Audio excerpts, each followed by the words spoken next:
Myself crazy, out of my mind, out of my mind. Wrote it down and read it out, hoping it would save me. Too many times, too many times. My love, he makes it feel like nobody else, nobody else. But my love, he doesn't love me, so I tell myself, one, don't pick up the phone, you know he's only calling cause he's drunk and alone. Two, don't let him in, you have to kick him out again. Three, don't be his friend, you know you're gonna wake up in his bed in the morning. And if you're under him, you ain't getting over him. I got no rules, I count him. I got no rules, I count him. I gotta do it for myself. I got no rules, I count him. I gotta do it for myself. I keep pushing forwards, but he keeps pulling me backwards. Nowhere to turn, nowhere to turn. No. Now I'm standing back from it, I finally see the pattern. I never loved, but my love, he doesn't love me, so I tell myself, I do. One, don't pick up the phone, you know he's only calling cause he's drunk and alone. Two, don't let him in, you have to kick him out again. Three, don't be his friend, you know you're gonna wake up in his bed in the morning. And if you're under him, you ain't getting over him. I got no rules, I count him. I got no rules, I count him. I gotta do it for myself. I got no rules, I count him. I gotta do it for myself. Practice makes perfect, I'm still trying to learn it by heart. Eat, sleep and breathe it, rehearse and repeat it, cause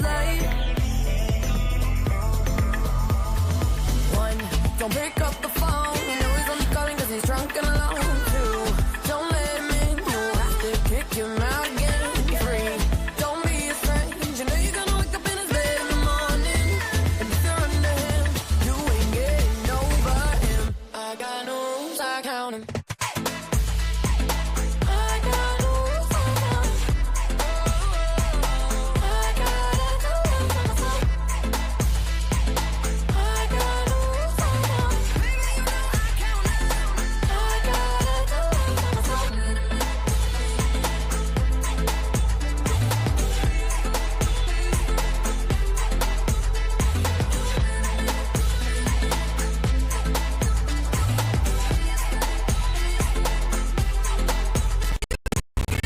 Over him.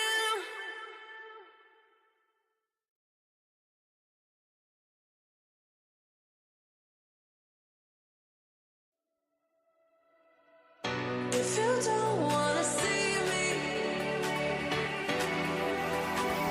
did a full 180, crazy, thinking about the way I was. Did the heartbreak change me? Maybe, but look at where I ended up. I'm all good already, so moved on, it's scary. I'm not where you left me at all. So, if you don't wanna see me dancing with somebody, if you wanna believe that anything could stop me, don't show up, don't come out, don't start caring about me now. Walk away, you know how. Don't start caring about me now. Aren't you the guy who tried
All right, all right. All right, hello everyone. I hope you're all having an incredible day so far. I'm super excited to be cooking with all of you on YouTube, Instagram, ButcherBox YouTube, Truffle Shuffles YouTube. So if you're cooking with me and you're ready to make some unbelievably delicious beef, I need you to hit it up in the comments, okay? With as many emojis, exclamation points, capital letters, bold, whatever you want to do. And let me know where you're cooking from and how excited you are for this class. Okay, so we're going to cue up a little bit of music over here, and I'm just going to check out the comments. Okay, we got Chef Sue over here, Sue from Phoenix. Chef Nels over here too. Saying what's up there, Nels. We got Catherine. Chef Nels is in Denver. Thank you, Chef Nels. Thank you for confirming. We got Chef Tammy. Good night, you from San Bruno. We got Chef Rob. Shannon, Wisconsin. We got Carol Montalvo coming from San Jose, California. We got Chef Mark also coming from San Jose. We got Morgan Hill, the Rollinis over here representing. We got Catherine in Chile, New Hampshire. Cooking again, San Jose after missing for a while. Yeah, Chef Janet. What's up? We got Serafina over here just with a bunch of steak emojis. That's we got Chef Brent. Love it. Oh man, Houston. We got Chef Steph from Orange County, Platinum Resource Group. I love it. Saratoga. We got Chef Pam Olson over here, Pam in Vail. Oh man, look at that. Pam Olson from Vail. Stephanie from Florida. We're hungry. Yeah, champagne problems. Oh man. Ashburn, I love it. We got Crockett, California. I love Crockett. You drive there all the time. Oh man, we got Pam and Pat here in Vegas. Right, shout out to Vegas. Okay.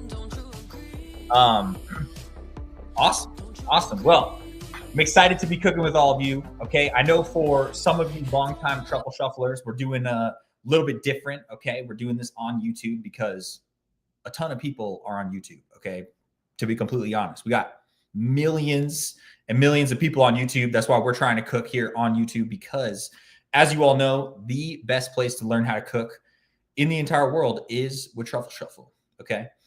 So I'm going to go through this. I know there's a bunch of you that have yet to cook with me. So I'm super excited to be cooking with you. My name is Tyler. I am one of the founders of Truffle Shuffle. We are now a part of the ButcherBox family as of last year, with that we're super excited about. My background before Truffle Shuffle is in restaurants, right? I'm originally from the beautiful state of Maine. I cooked my way out to California, made a couple stops along the way in New York and Providence.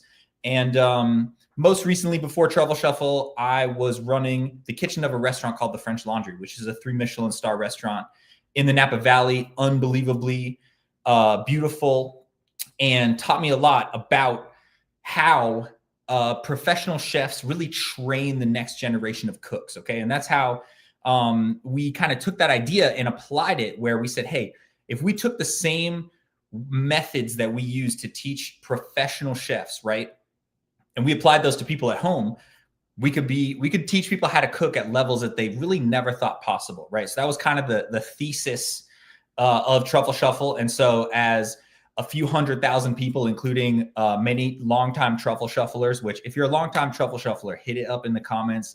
Let everyone else know how long you have been cooking with Truffle Shuffle, okay? Because this is I think it's important for those of you that might be first timers to see some people that have been how long they've been cooking with us.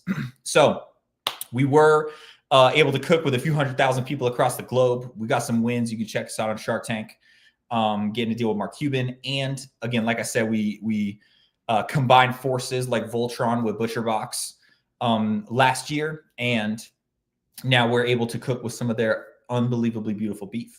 So as we dive into this recipe, okay, the number one thing that we need to get going first and foremost is these potatoes. Okay, so I'll go over a lot of the teaching elements after we get these potatoes going, but mise en place is key. Okay, so I'm going to have Francine write it in the chat. Mise en place, probably the most important word in the professional kitchen. Okay, it literally means everything in place. And the concept is, as long as we're cooking and we have the right item at the right time in the right quantity, we can create some really beautiful dishes in a very fast, efficient, clean manner. Okay. So first things first, we got to get our potatoes going. Okay, so I'm going to come over here to my pot on my stove. All right. And what I want you to do is take your potatoes. So I've got these. This is about a pound of Yukon Gold potatoes. At my store, they were very, very small. Okay, but if you got larger potatoes, it's even easier. And what we're going to do is we're going to cook them in the skin. Okay. A big part of this class is making the perfect potato puree. There's a legendary French chef named Joël Robuchon who kind of codified the perfect potato puree recipe, which we're going to do very similar to that. Okay. It's the same exact ratios with butter, milk, potato. We're using Yukon Gold potatoes. If you want to make it super classical, they use what's called Désiré potatoes over in France. In America, we call them fingerling potatoes. And you can get really, really big fingerling potatoes, and they work beautiful for this recipe. But Yukon Gold potatoes will make a really nice creamy texture pomme puree. Okay. So what I want you to do is take your Yukon potatoes, pop them into a pot. I'm going to add a nice pinch of kosher salt to this. Okay. Not too much, but not too little either. Okay. And I'm going to fill this up with water until I'm covered by at least 2 inches. Okay. And I'm going to bring that to a boil over high heat. All right. So we're going to get this going. I always like cooking potatoes starting in cold water. Okay. The idea is that they absorb less water if we start them cold versus hot. Beautiful. So I got my potatoes over here. All right. So as you can see, good amount of water on top. High heat. We have to bring this to a boil. Okay. And then turn the heat down ever so slightly. So it's not like rapidly boiling, but we still are very, very hot. Okay. So why do we cook potatoes in the skin? Why don't we peel them first? Right. Very importantly, potatoes are like sponges. Okay. So whenever you cook them in water or any liquid, they're going to absorb that liquid. When we peel and cut the potatoes first, we expose more surface area. We waterlog the potatoes, and then we wonder why our potato puree is super like watery, right? The way we're going to do this today is we're going to cook them in the skin. The skin's going to help make sure that the water doesn't penetrate into the potato and soak up, right, that moisture. And that's going to allow us to emulsify more butter and milk into our potatoes to give us a fluffier texture. Okay.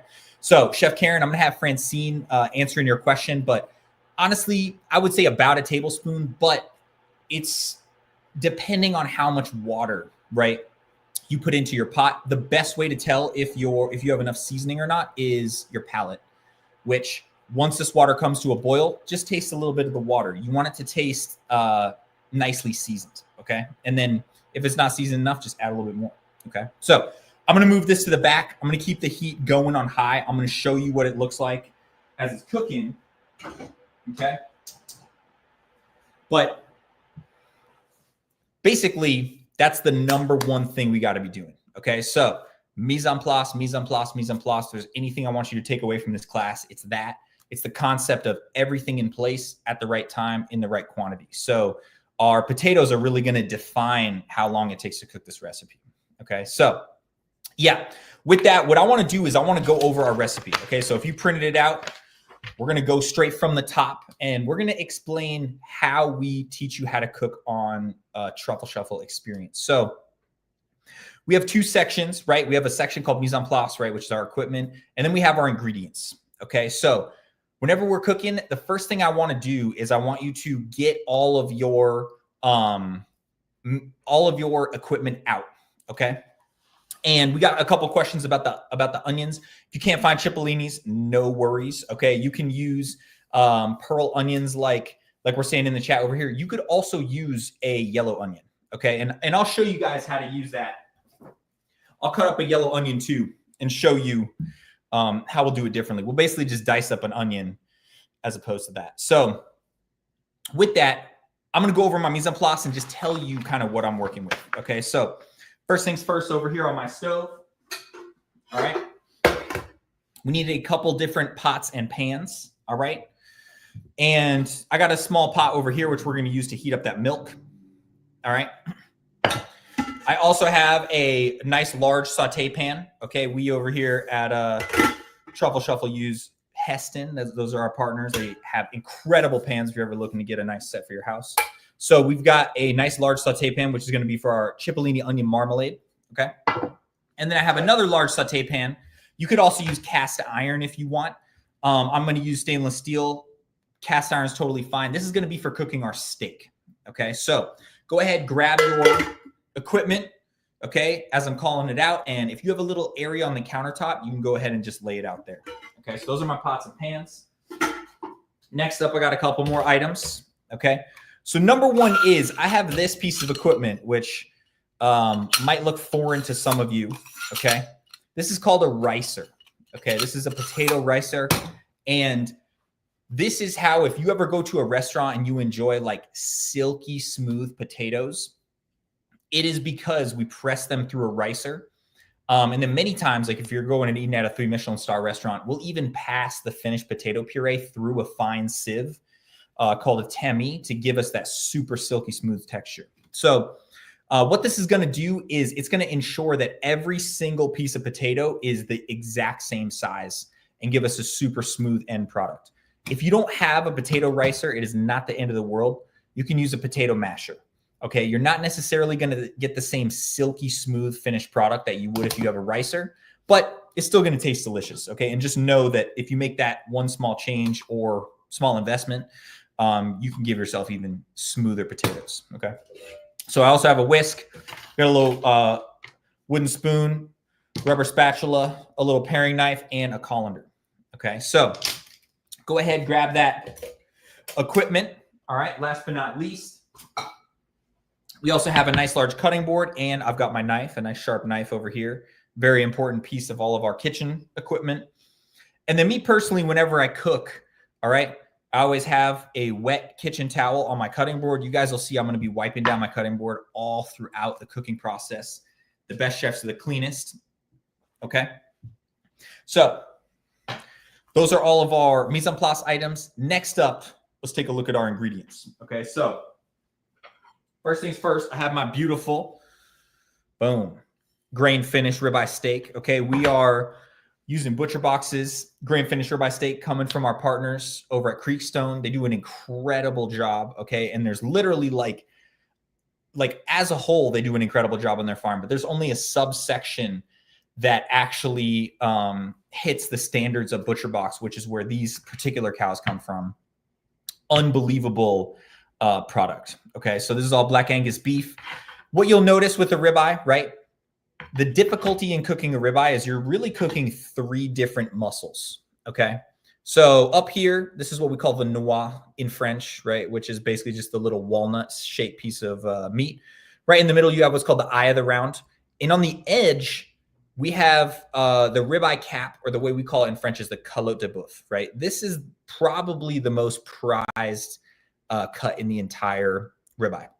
The thing I want you to notice, though, is the grains move in different directions, and they're kind of separated by this little piece of fat right here. Okay, so when cooking this ribeye, what's really important is we want to make sure it is well tempered. Okay, what does tempering mean? It means taking it out of the packaging, getting it nice and dry with paper towels, and we're going to let it hang out on the countertop until we're ready to cook this steak. Okay. What that does is it knocks the chill off, and it makes our cooking process more even. Okay. A lot of times people cook meat at home and they think they can't cook meat, but it's actually because they're trying to cook the meat straight out of the refrigerator, which it's impossible to properly cook a steak if you do that. Okay. The other side of the equation, which we'll get to later on, is making sure that we rest the steak too. Okay. So a good rule of thumb is at least half as long as it cooked. But again, if you're trying to cook meat at home and you're not tempering it or you're not resting it, it's going to be very difficult to nail that perfect internal temperatures. But I'm going to show you how to do that today, and it's super easy. Okay, so let's start. Get it nice and dry. Okay, out on the countertop.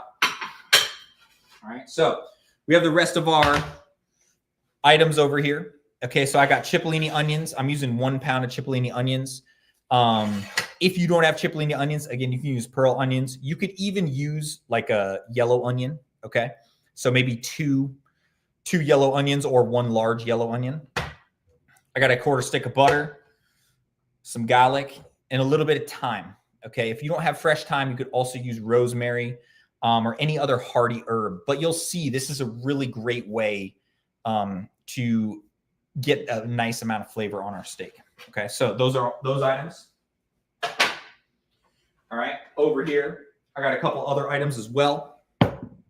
So for this marmalade, we're going to use about a half cup of red wine. Okay, we got some coriander seeds, which we'll be cracking here shortly. I got a little bit of red wine vinegar and honey, okay, which I'm going to be measuring out with all of you here shortly. And then I want you to go ahead and measure out half a cup of milk, okay, and just put it into a little container. All right. So again, we're going to be spending the beginning of this kind of getting all our mise en place together, getting all our knife cuts done before we even start cooking anything, okay, other than our potatoes, obviously. So we got those rolling. We also have a little bit of olive oil, okay. You can have some other high heat oil that you would enjoy. You could use grapeseed oil, okay, or any other nice high heat oil for cooking your steak. You could even use olive oil, okay, if you want to for cooking your steak. And last but not least, we're going to need some salt. We use a little bit of pepper too. And then if you have not grabbed yours yet, okay, make sure you get a bottle of our Rancher steak seasoning. Okay, these are the seasonings that we helped create over at ButcherBox. If you're not a ButcherBox member, you can become one, or you can check them out on Amazon. Okay, so we'll have the chat support team drop the link where you can get these on Amazon in the chat. So make sure you get some of that too. It's basically like the best Lowry salt you've ever had in your life. So that is all our mise en place and ingredients. Okay, so what I want to do next is just kind of go over how we're going to do this class, which I know I can't see you guys, okay, but I can see your comments in the chat. Just like Tamara over here asked, how much butter? Chef Tamara, we're using 1/4 pound of butter, which is also 8 tablespoons. So with that,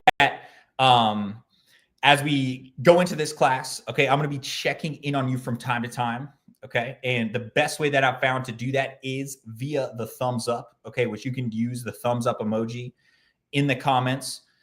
All right. So what I want to do is test drive this. All right. And then, yeah, Chef Mark, yeah, ghee can be used. Yeah, avocado oil is great too. You could absolutely use that for cooking the steak for sure. So what I want to do is test drive this. So I got Chef Cha adding some music in the background. Okay. And once you have all of that mise en place and ingredients together, hit me with a thumbs up in the comments, or you can literally write thumbs up in all caps. Some exclamation points. Okay. Perfect. Chef Tammy's ready to go. Amazing. So, yeah, Chef Carol too as well. Awesome. So what we're going to do first is we're going to gather our mise en place, get everything together. And what that means is we're going to start by measuring out some items. Okay, so I'm going to go ahead and I'm going to grab a nice little bowl. And we're going to start by measuring out everything we need for this marmalade. Okay, so we're calling it a marmalade. It's very similar to a like a red wine sauce. Okay. And what we want to do is we want to go ahead and measure everything out to start. Okay, so come over here to my board cam.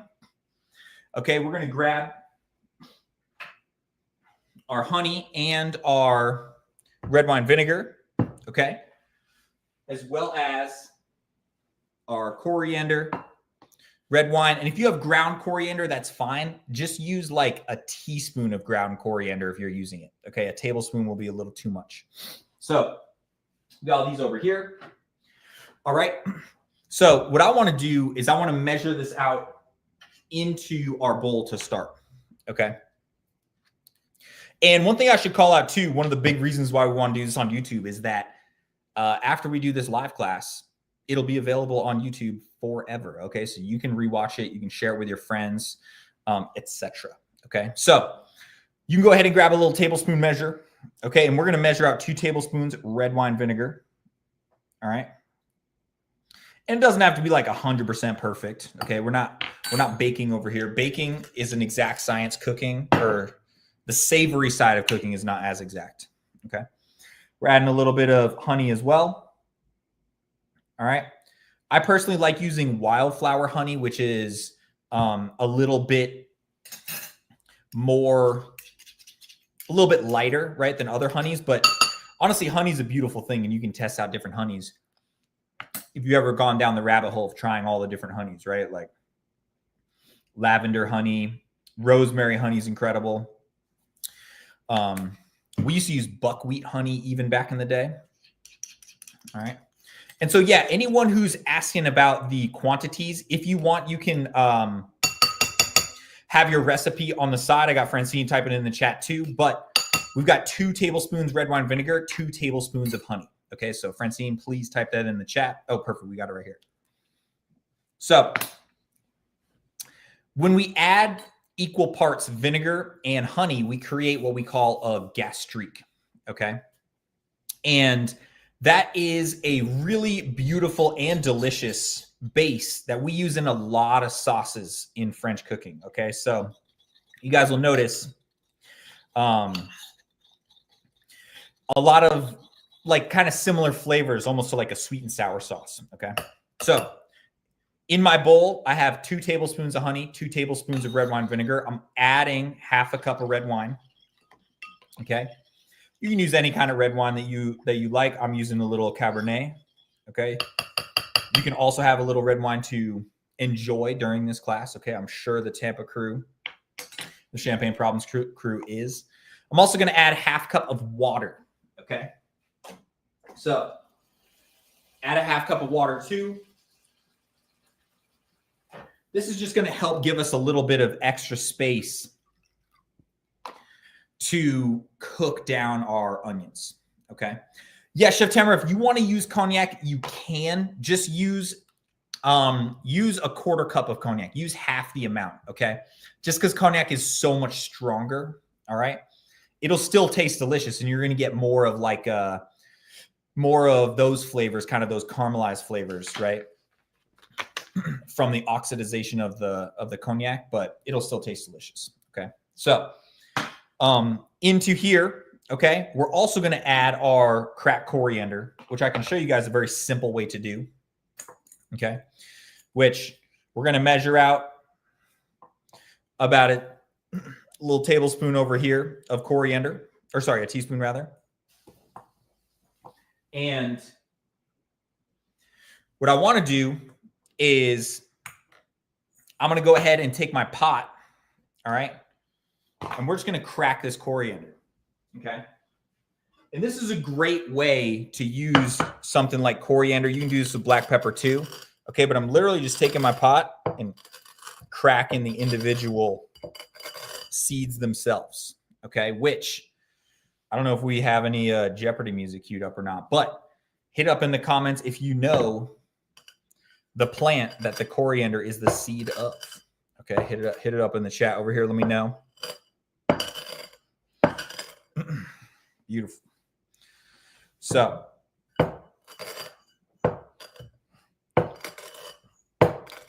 just using my pot over here to crack up the coriander.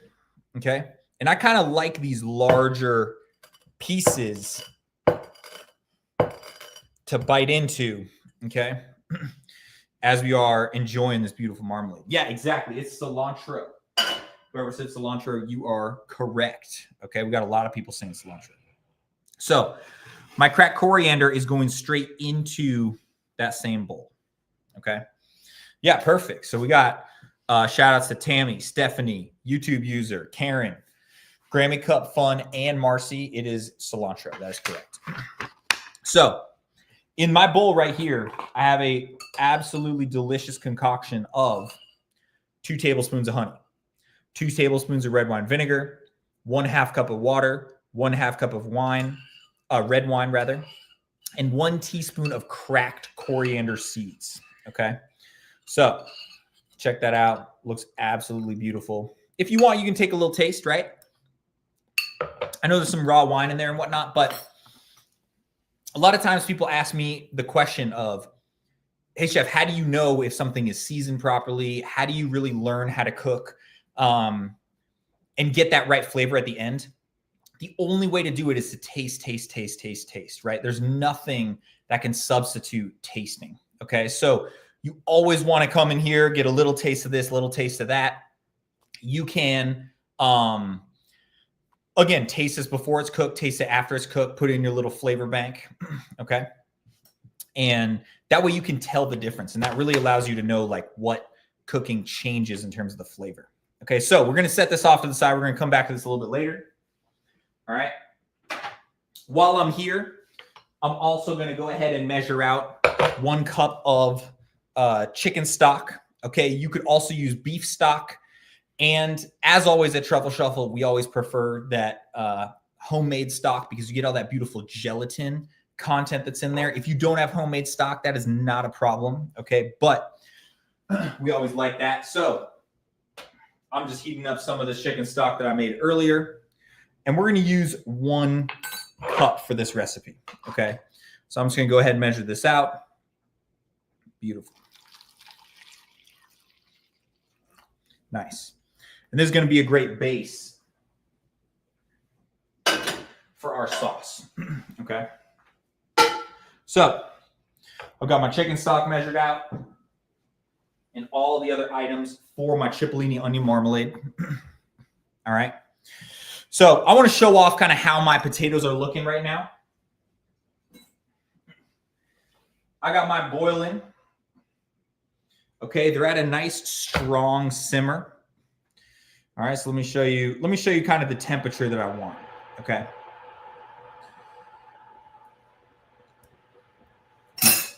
So I want it like that. All right.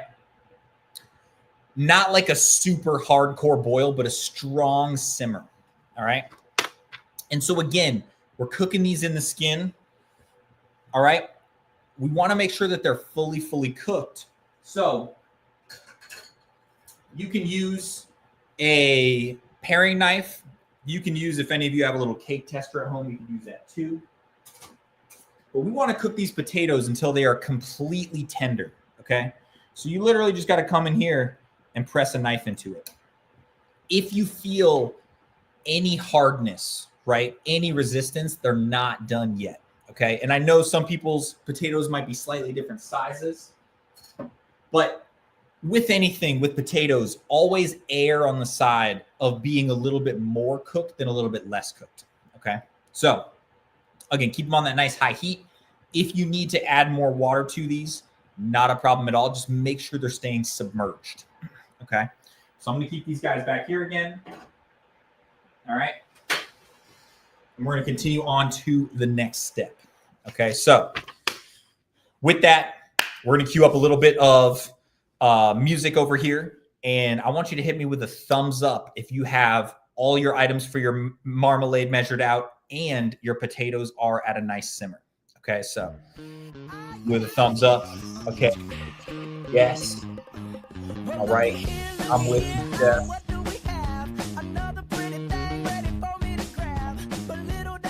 Any of the above style of communication. Perfect. Yeah, Janet, thank you. Platinum Resource Group, thank you. Chef Rob Dub, thank you, Chef James, Stephanie. Yeah, nice.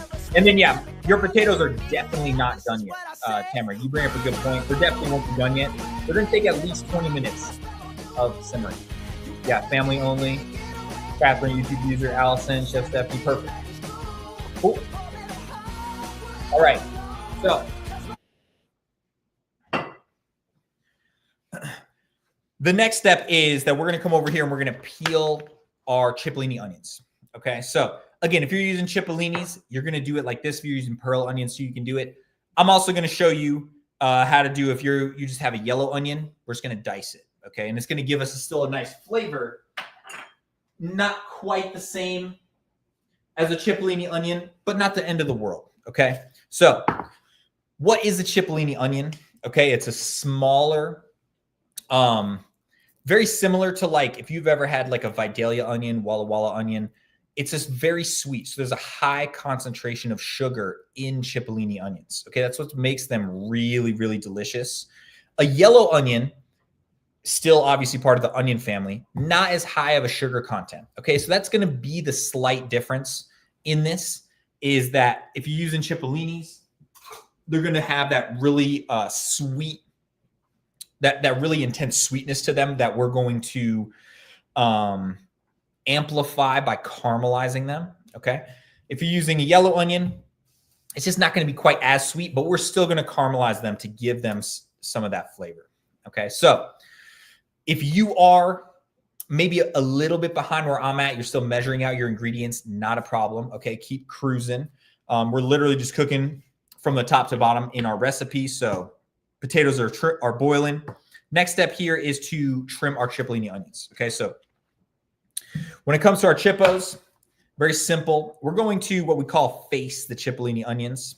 Okay, so whenever we're using a knife, very, very important, we always want to curl in our non-knife fingers. Okay, it's called the chef's claw. And this is really important because you're not going to cut your fingers. Okay, so curl your fingers in, really get in the habit. It feels weird at first. Okay, but you'll get to it. And then with your knife, I personally always keep my index finger on the spine, right? You could hold it nice and tight like this. Okay, but this is the way that we're going to control our knife as we're cooking. Okay, and then yeah, if you're using shallots, 100%, you can do the same thing. You can slice them or dice them. Okay, so with our Cipollini onions, there's the frilly end, there's the root end. We're going to trim the frilly end. Okay, and we're going to trim the top like 1/4 inch of the frilly end. Okay, so we can see all the layers, and we're literally just going to peel off that outer layer. Okay. And this is a very, very straightforward process. Okay. But depending on the size of your Cipollinis, 1 pound of Cipollini onions for me is a good amount of onions. Okay. Might be slightly less onions for you if they're slightly larger. So we basically want to peel off the outer layer, and then we want to come over here. Okay. And I want to just trim the root off. Okay, so you see my Cipollini onion over here? This is what I'm looking for.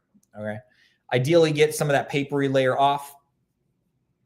All right, and then yeah, Stephanie, if you're using frozen pearl onions, for sure, just defrost them. Okay, so get them defrosted, knock the ice off the outside of them, because when we put them in a hot saute pan, it's going to take a second for them to caramelize. Okay, if that makes sense. So I got my nice, beautiful Cipollini onions.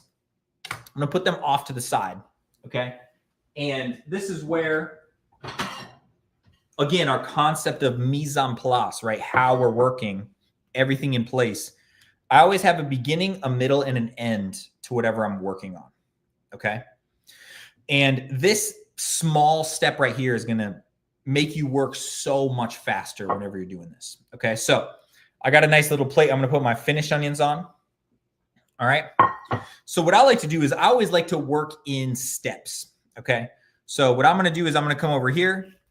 I'm going to trim the top. Okay. I'm going to flip it over. I'm just barely going to trim the root end, and I'm going to set it off to the side. Okay. That way, all I'm doing next is I'm literally just coming in here and I'm peeling the peel off the outside of the Cipollini onions. Okay. So whenever you're working, whenever you're cooking, you always want to think of yourself as like a human assembly line, right? Where you're always trying to do one step at a time, maybe two, like I know I'm doing here by flipping it over and peeling the back end, but it's really important. That way you can get into a rhythm and you can just get cruising. Okay, so we're coming over here. Again, just trimming the top, trimming the root end, set them off to the side. Okay, so as we're going through this, all right, we got a little bit of time on our hands. I would love for you guys to hit it up in the chat. All right, let me know what are some of your favorite steak recipes. All right, or some of your favorite dishes that you have made in the past. Okay, if you're using ButcherBox protein, would love to hear what you all are cooking up over there. All right. Today, super classic, right? Steak potato salad. Get it up in the chat. Let me know what are some of your all-time favorite steak dishes. If you give a shout out of what cut of ButcherBox meat you use. So yeah, we're gonna kick up this music over here. I'm gonna keep cutting. We'll give us 2 minutes.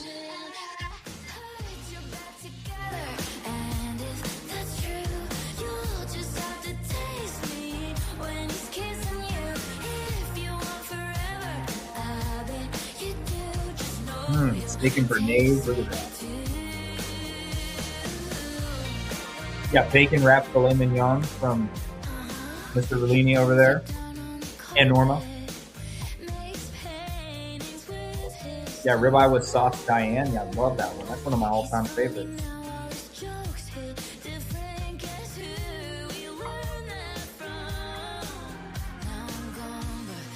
Oh man, thick cut 18-ounce grass-fed ButcherBox ribeye steak. That is amazing. Love that.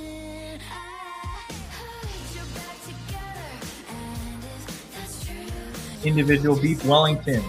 Oh, cool. Yeah, there you go, Sue. Yeah, that was a good one. All about the sauces. Yeah, for sure.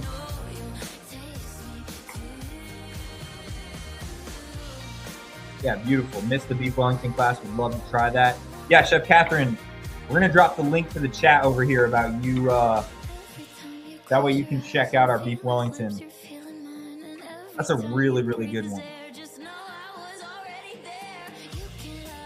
Yeah, Chef Mark Havlick, beef Wellington. Yeah, Wellington. Wellington is next level. That is for sure. Incredibly delicious. Oh yeah, flank steak. Yeah, love it.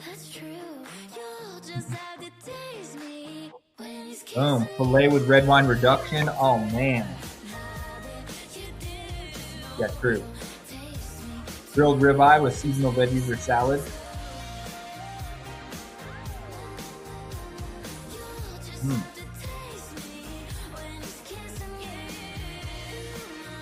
How are we chopping the yellow onion? Yeah, Josh, I'm going to show you here. I'll show you that right now. I'll knock out these last couple Cipollinis and I'll show you how to chop the onion. If you're cutting the onion, you're going to do this in significantly less time. Okay, so if that's the case, I would encourage you to enjoy a delicious beverage of your choice, okay, while everyone else is cutting onions. As many of you know, especially Tampa crew over here, a little bit of wine actually enhances the knife skills, okay? Maybe Team Champagne Problems can shed some light onto how that is a true statement. So over here, I've got my Cipollini onions, okay? They're peeled, all right? And so what I want you all to do is to go ahead. All right, and this is why we work on plates or bowls, okay? So literally just come over here, and now we're going to take the peel off the outside. A little pro tip, all right, is you can use a little kitchen towel to assist you with the peeling, right, of the outside. It means you got to wash a little kitchen towel, but what happens is between each layer of the onion, there's the little bit of that kind of skin, right? The membrane that's really, really slippery. So the kitchen towel can help you with that, okay? So as you all are peeling your little Cipollini onions, okay? Anyone who's doing the yellow onion, let me show you the move over here. Okay, so very simply, we're just going to do a medium dice. So trim the top, okay? Give it a flip. Trim the base. And then split it in half across the root. All right, peel back our papery layer. We got 2 boxes of these potatoes, perfect with the tomahawk. Yeah, for sure. Yeah, Chef Shake, if you are using pearl onions, peel them exactly the same way as I'm doing the Cipollini onions. Yep. And anyone who's using a larger onion or a shallot, we're gonna do it like this. Okay. Is it possible to use leeks? You can, but you can. There's slight differences. It'll still taste delicious, but long story short, leeks have much more water than onions do, so it's going to take much longer to caramelize. But yes, you can. So come over here, right? And I'm putting the flat side down. All right. And we're basically doing what we call a medium dice. So just kind of cut into pieces. We're doing like a 1/4 inch dice is our target. And then I'm going to angle my knife to go around this onion, okay? But to get a nice little dice, okay? Super, super simple. Do not have to go super crazy with it. Again, this is only for those guests that are enjoying a nice yellow onion. Who are enjoying a nice yellow onion for this, okay? And then, yes, Chef Shake, you are cutting the pearl onions. You're cutting them exactly the same way as I am my Cipollini onions, okay? And what I mean by that is basically we cut the top, we trim the bottom, and we're literally just peeling the outside, okay?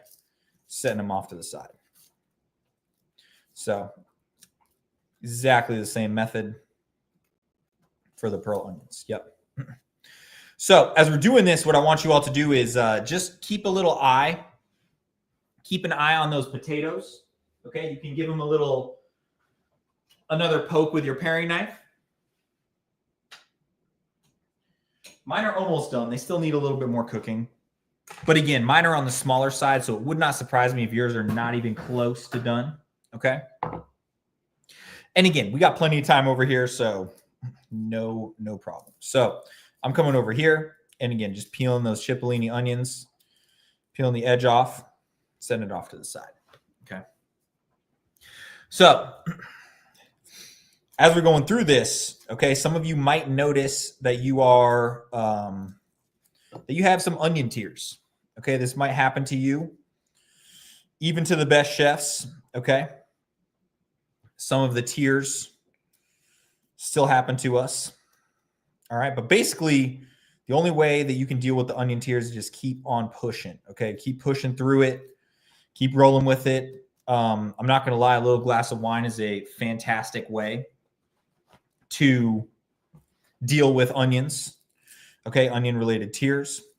But either way, you can turn on a little hood vent. Getting some ventilation into your kitchen is a great way to get rid of those onion tears. All right. So we got our little Cipollini onions over here, and we got a couple questions. So what do we do when they're done? Honestly, once your potatoes are done, if yours are done earlier than mine, I want you to turn the heat off and just leave them in that hot water. Okay. Just leave them in the hot water. So yeah, I apologize. Chef Francine, we're going to have to change that comment. I don't want you to let them cool down. I don't want you to drain them. Leave them in the water. Just turn the heat off. Okay. Reason being is potatoes, right? When they cool down, they get slightly gummy, right? And if you've ever had kind of like gummy mashed potatoes, usually that's because the chef cooked the potatoes, drained them, let them cool all the way down, and then started making their mashed potatoes, right?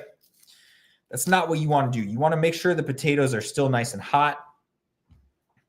That way they have that really nice, beautiful, creamy texture to them, okay? And they're not gummy whatsoever, okay? So, again, I'm over here peeling my chippos. So another great way to use Cipollini onions that you can totally do, it would just take a little bit too long to do it in this class, but another great way to use Cipollini onions is you roast them with the skin on, right? Until they're nice and tender. And then you just do this process, but the reverse, right? So you're literally just popping the skin off of cooked onions, okay? That's another great way to peel them very, very quickly, okay? Beautiful. So you're going to look at this quantity of onions and think, wow, that's a lot. But I promise you, as they cook down in our marmalade, right, we're going to have much, much less than you originally start with, right? Because onions, like all vegetables, they're majority water, right? So as I'm finishing the peeling of my last couple ones, looking over here. Oh, yeah, Cipollini onions, yep. Getting them at Kroger. In some areas of the U.S., I've noticed that, or I've heard in some people who were commenting as they were shopping for this and letting us know about it. It seems like some areas of the U.S., they use Cipollini onions almost like a seasonal item where maybe they're more available closer to like the holidays, which if that's the case, like I said, this recipe still works and tastes delicious with yellow onion, pearl onion, or even shallot, but it just doesn't have quite the same sweetness, but it's not a problem. Yeah, spring onions can work. Yeah, for sure. Yeah. Slightly different. You get a little bit of that more kind of delicate flavor. The red wine, if you're using spring onions, is definitely going to be super powerful in comparison with the spring onions, just because they're so delicate. Might drown out their flavor a little bit, but not a problem. Okay.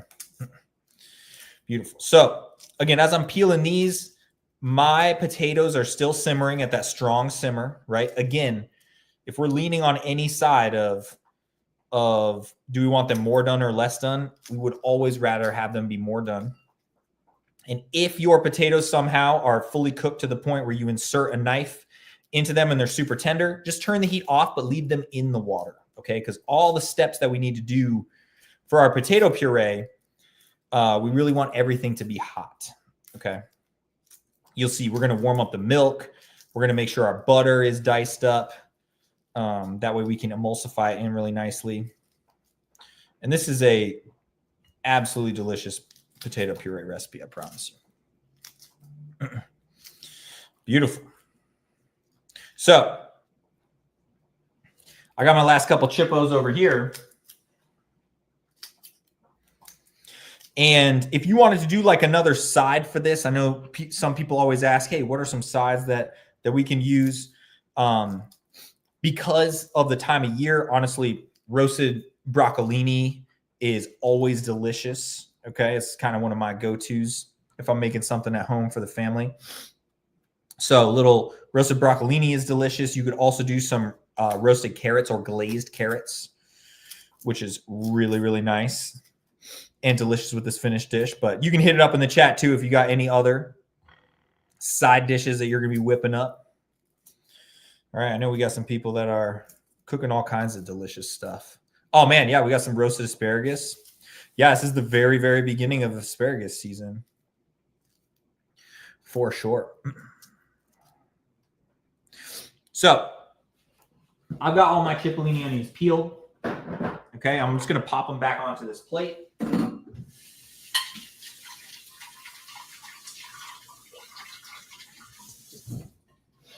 And again, this is my mise en place, okay? Any restaurant that you go to across the whole world, I don't care who you are, if you're literally like a food truck or a street vendor cooking something up on the side of the road, or you're working in a 3 Michelin star restaurant, you always have your mise en place, and it's always like in a little container, all right? Your product is lined up, it's peeled, it's cut, it's ready to cook. And then that way, when we're cooking, we're literally just going from the container into our cooking vessel. Okay, so I know this is a very small thing, but any of you who are first timers to cooking with us on these live classes, that's what I really want you to take away. It's all about mise en place, okay? So I've got my Cipollini onions looking absolutely beautiful, okay? And then I'm going to transfer my potatoes over here so you can see what they're looking like. Okay, mine are almost there. All right. But I'm inserting my knife. Mine is coming in and out with zero resistance at this point. Okay. So I'm just going to turn the heat off on these guys. But again, they still have the skin on, which is important. So I've got my potatoes. I've got my onions. Okay. Again, if you're doing whole onion. Okay. Shout out to Chefs Julia and Cole over here. I know they are. So dice it up like that. All right. Beautiful. Yeah, so look at this. We got beautiful asparagus, Brussels sprouts. Yeah, Brussels sprouts side dish class. That would be awesome. We're going to drop the link in the chat here to Chef Jason's Brussels sprouts.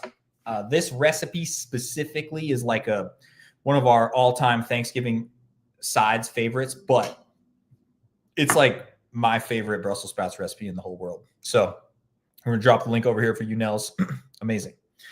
Oh, thank you very much, Sue. My daughter is doing very well. She's unbelievably cute, running all over the place. She's almost 2, which is wild. And we have another one on the way, which is exciting. So my potatoes are cooked. My onions are peeled. All my other items are measured out. Okay.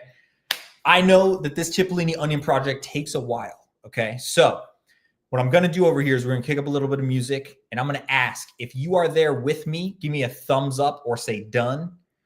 And if you are still peeling these onions, give me some sort of fraction, which is a relation of how many onions you have left. Okay, so like half, 1/4, 1/32. Like that. Oh man, thank you everyone. Yeah, done, thumbs up, congratulations, thank you, Chef Stephanie, Chef James, Platinum Resource Group. Yep, love it. Thank you guys. Thank you. 5 left. All done. Marcy's done. Thank you, Chef Karen. 100% on the onion. Thank you, Nels. Done. Amazing. Looks like we got everyone there. All right, beautiful. So what I want to do is we're going to dice up some butter. Okay. And then we're going to start cooking our Cipollini onions. As our Cipollinis are cooking, we're going to make our potato puree. You guys got that? So absolutely amazing. Please refer to me as Chef Zeph. I'm only 5 months old. Okay, Chef Zeph, there you go. Excited to have you cooking along. I think you're the first 5-month-old we've ever cooked with. So with that, again, setting my onions off to the side. All right. What I want to do is I want to come over here. I just want to dice up my butter. Okay. So what we're looking for is we're going to use some butter for our potatoes, and the remaining butter we're actually going to use in what we call our basting setup. Okay. Because anyone who's cooked with truffle shovel before, you know that we're all about when you cook the perfect steak, you got to baste it up with a nice infused butter. Okay, so come over here. We're using 1/4 of a stick of butter, which is equal to 1/4 pound. It's also equal to 8 tablespoons or 112 grams if you're doing metric. So basically I want to cut this in half lengthwise. All right. And then cut each half in half again. See that? So basically I have 4 of these little quadrants. Okay. I'm going to bring them together, and then I'm going to go widthwise. Okay. Cut them in half, and then cut each half in half again. And what this does is it's going to give us a bunch of little cubes of butter. Okay. And it is not a problem if they're not perfectly the same size, but they're small pieces of butter. Okay. And why is this important? Because when we add these into our potatoes, it's going to make our butter melt a little bit faster. And a term that we use is called emulsifying. So, okay. So it's going to emulsify into our potato puree. Okay. So what I want you to do is I want you to get a little plate, put 4 little cubes of butter to one side, and the rest of the butter on the other side of the plate. Okay. And basically we're going to use them for 2 different purposes. Okay. The 4 little cubes of butter on one side are going to be for our basting. Okay. Excuse me. And so I'm going to add my little bit of thyme, okay, onto the side with the 4 cubes of butter. And I'm also going to add a couple cloves of garlic. Okay. We're going to leave the garlic in the skin. All right. So if you're using the whole head, just kind of put the root side up. All right. Roll it around a little bit. And I'm going to use about 3 cloves of garlic. You can use more. You could use less if you want. But I got 3 little cloves. And leaving the skin on, all right, I'm just going to crush these cloves of garlic with the side of my knife. You got it? Just like that. So just crush those little cloves of garlic. And we're going to add them onto our plate on the same side as our 4 little cubes of butter and our thyme. Okay? So with this, yeah, Chef Karen, 1 and 1.5 tablespoons. So yeah, that basically it's 2 tablespoons of butter on one side, the other 6 tablespoons of butter on the other side. They're all diced into cube form. If it's not cubes, if it's more mixture of rectangles or diamonds or triangles, it's fine too. Okay. So I'm going to get rid of this, clean up my work surface. Okay. Get rid of these little garlic peels.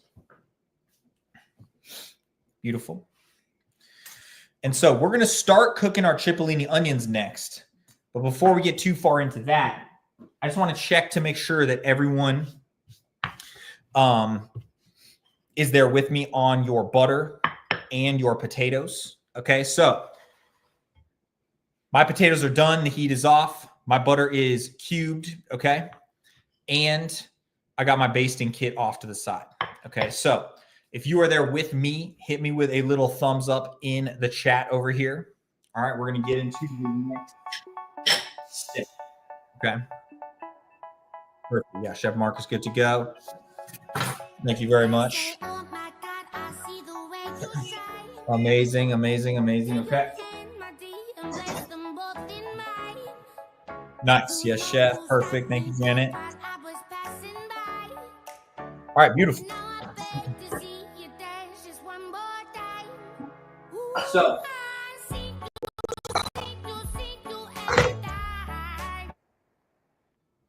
what we're going to do next is we're going to come over here and we're going to start cooking our Cipollini onions.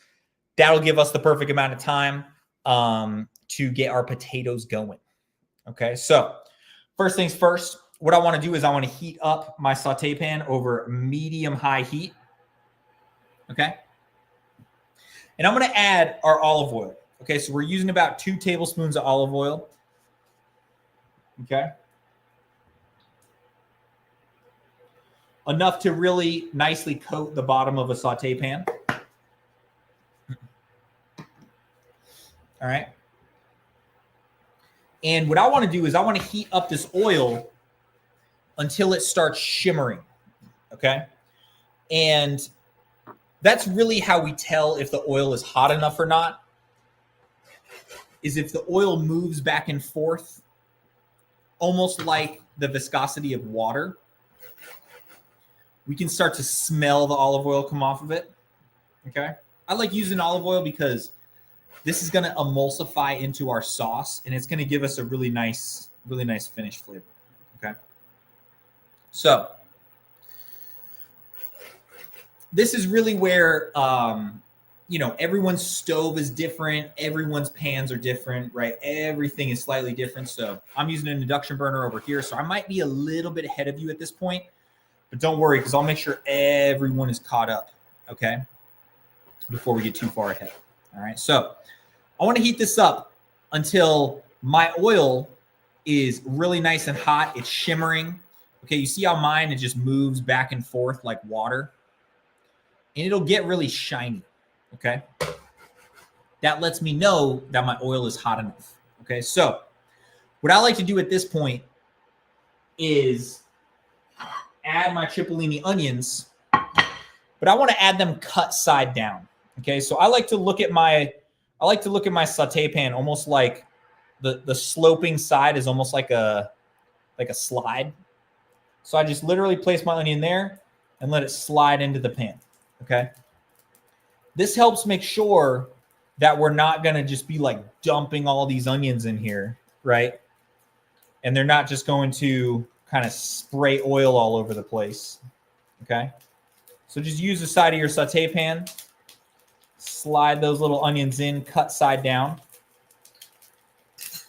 Okay, we can use a little spoon or pair of tongs to move them over to the side. Beautiful. And then once our onions are in, I'm going to turn the heat down to medium, okay? We're going to go down to medium heat over here because this is what's going to allow us to get that really nice caramelization on our onions, okay? And if they're not over on the cut side, just kind of flip them over. If you are using diced onions or sliced shallots, you're just going to do the same thing. Just add them into the pan, okay, and let them cook, okay? So, again, we're letting our onions slide into the saute pan just like they're at the water park. Once all of our onions are in, we're going to turn the heat down to medium, okay? And I'm going to season my Cipollini onions with a little bit of salt. I'm using kosher salt, but you can use whatever your favorite salt is. If you want to hit them with a little black pepper too. All right. And we're literally just going to let them cook and caramelize on that nice medium heat. Okay, you can kind of jiggle the pan a little bit to move them around to make sure that they're cooking nice and evenly. Beautiful. Yeah, Chef Nels, a little truffle salt. Okay. If any of you out there don't have our Balinese truffle salt, okay, make sure you pick up a jar. We're going to drop the link in the chat over here. Absolutely. So we're going to let these cook. Okay, we're going to let them caramelize as we go into our next stages with our potatoes. Okay, so again, I know I'm checking in with you nice and often, but once your Cipollinis are in the pan and your potatoes are ready to drain, hit me with a thumbs up, okay? We're going to kick up a little music over here too. Make sure everyone is caught up. Yes. Well, looky here, what do we have? Another pretty thing ready for me to grab. But little does she know that I'm a wolf and she's coming, 'cause at the end of the night, it is her I'll be holding. I love you so, hey, that's what you'll say. You'll tell me, baby, please don't go away. All right. I never stay. So, Every girl that I meet, yeah, this is what I say. all right, so again, keep your eye on this. Move them around. You can use a little spoon or a pair of tongs, kind of flip your onions over. We want a little bit more caramelization than that. But one thing that's super important to understand when you're cooking, and again, just like I was saying with your palate is your most important asset as a chef, you got to learn to cook to feel, right? And what I mean by that is my saute pan is different than yours. My stove is different than yours. I'm at a different altitude than you, right? If you know what you're looking for as opposed to relying on times, it's going to make you a much better cook. Okay, so what I want you to do is we're looking for a nice caramelized Cipollini onion, okay, just like that. And if you're cooking your yellow onions at home and you're dicing them up, we literally want that same nice caramelized color on our onions, okay? So keep cooking them, keep moving them.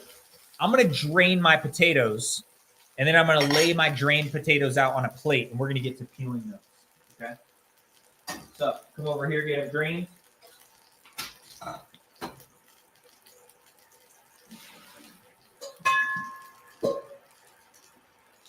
All right, got my drained potatoes. I'm just going to pop them on a plate. I know these are hot, okay, so be careful. I've just kind of like burned all the feeling out of my fingers years of cooking. So be careful. And then the pot you cooked your potatoes in, give it a quick rinse because we're going to use this pot. Okay.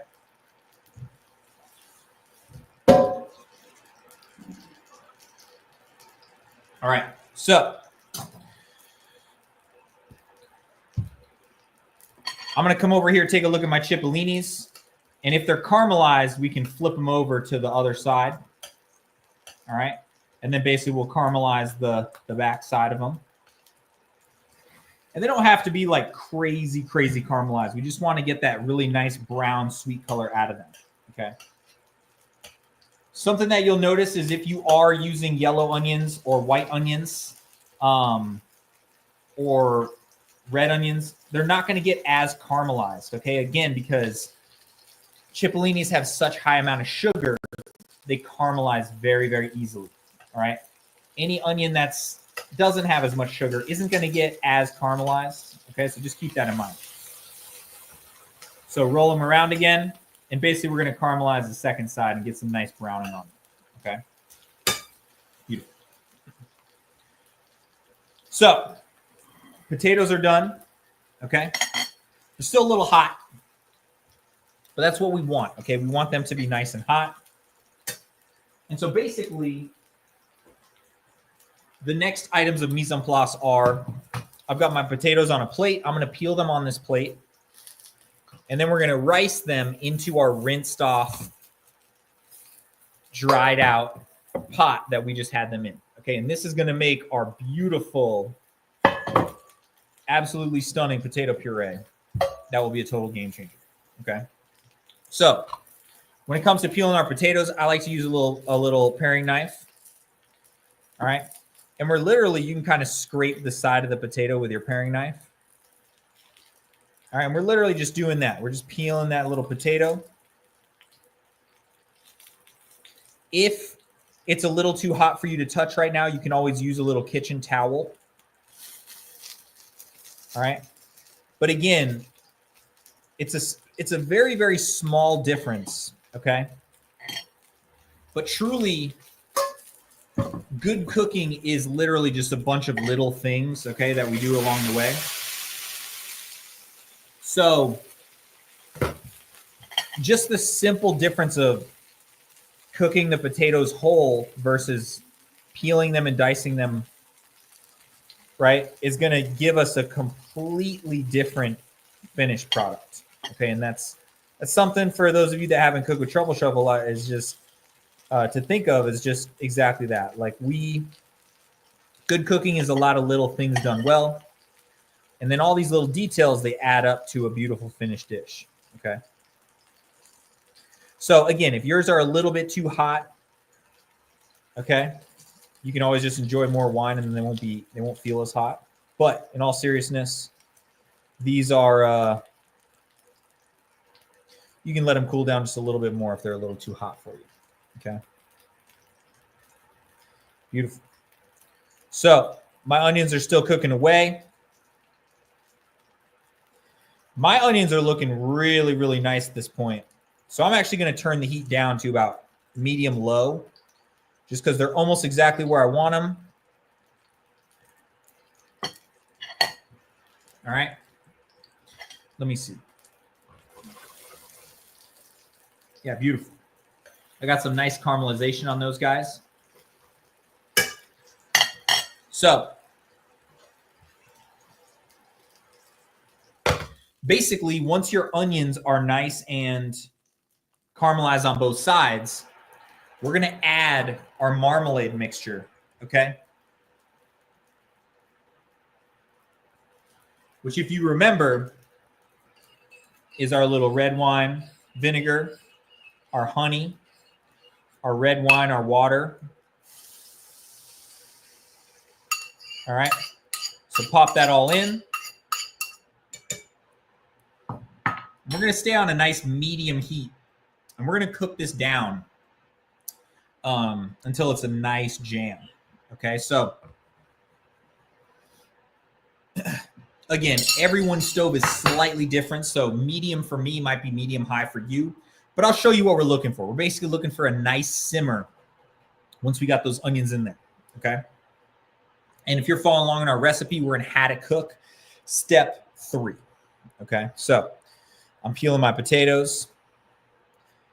I've added my liquid into my pan with my Cipollini onions. And this is a really beautiful recipe, okay, that we're serving today with steak. It's really nice with steak. You could literally switch out the red wine for white wine, and you would have a perfect sauce for like a pork chop, okay, or roasted chicken.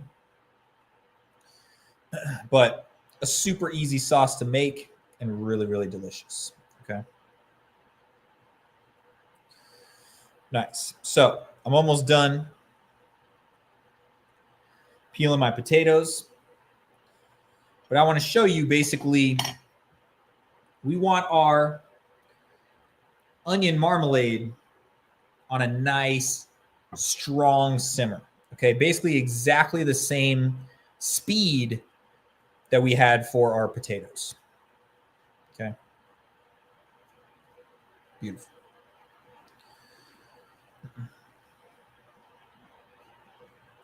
So again, this potato puree might be a little more labor intensive than some of you are used to, but it's totally worth it because it gives us this really beautiful finished flavor and texture. All right, nice.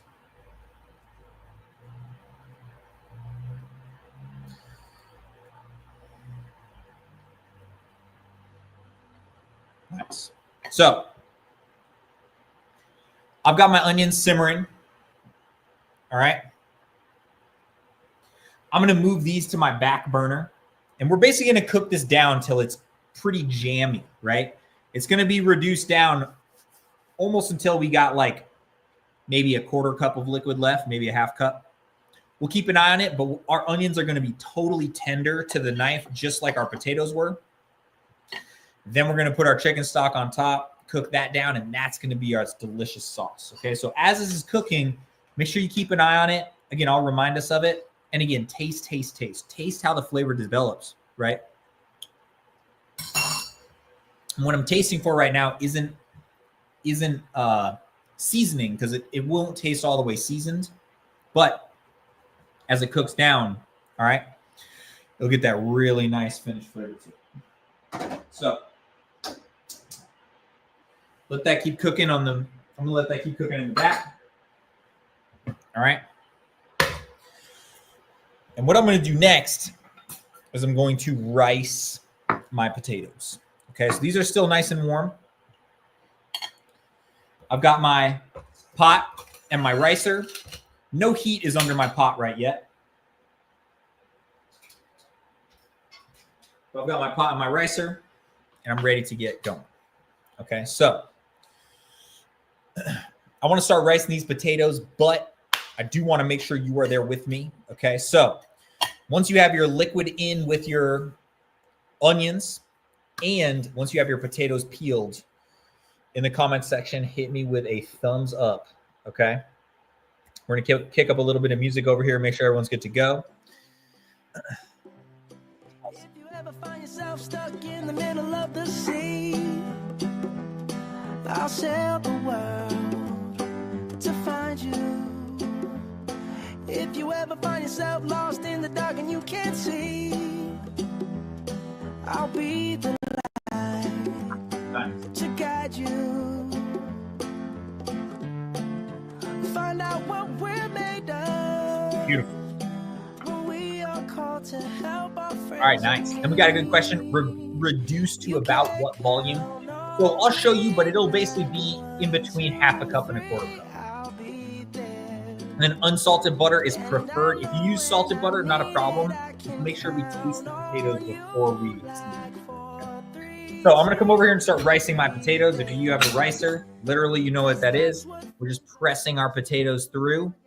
And that's the difference between a ricer and a potato masher, is you get perfectly pressed potatoes. Okay, so I'm gonna come over here, rice all these guys up. Beautiful.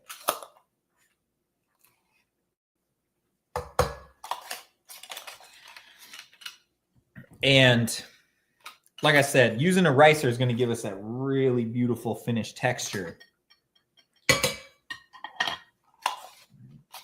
Nice and silky smooth. Okay. So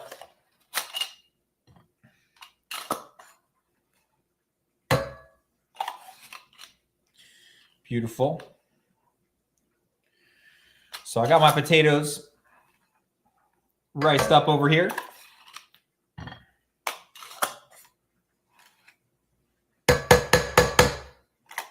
Excellent. Just make sure you grab your little spoon, get all of that finished rice potato.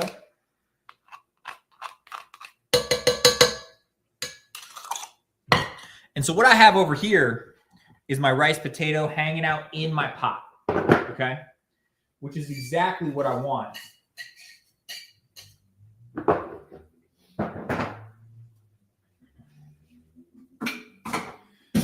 Beautiful.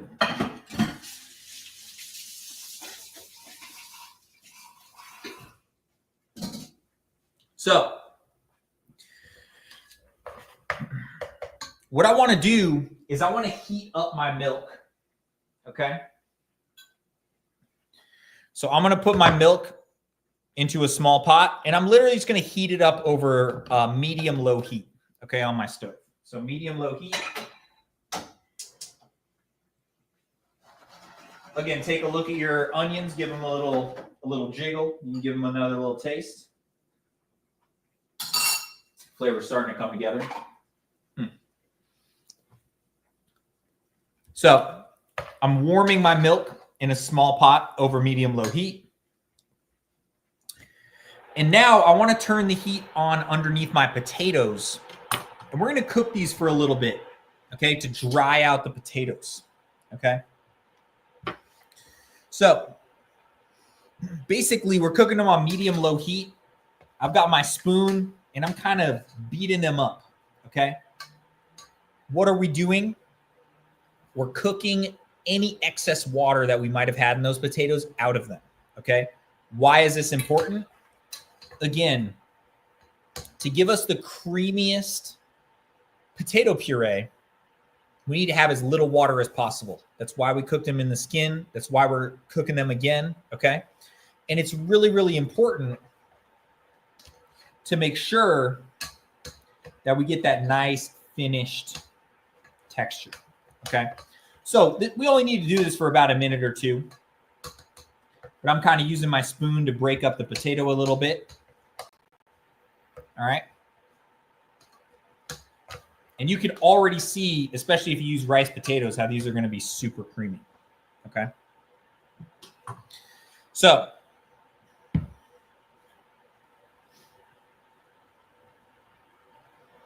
again, we don't necessarily need our milk boiling. We just need our milk warm.